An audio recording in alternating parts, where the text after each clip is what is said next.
কি আরো তুমি বাবা? হ্যাঁ,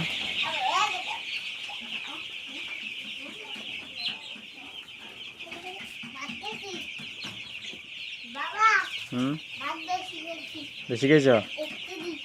একটুরি? আরে বাবা রে, ওইখানিতে খেতাম দাও।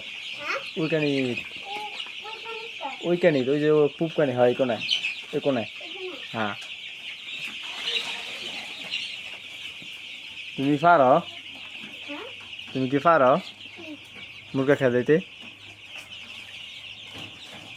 হ্যাঁ বাবা, এদিকে আও, এদিকে আও। বড় হয়ে তুমি কি হইবা? আলেম হইবা? তো তুমি যদি মুরগা খেয়ে দাও, আলেম হইবা কেমনে? কি কাম করবা? মুরগার কাম? তুমি যদি আলেম হইবা তো মুরগা কাম কেমনে করবা?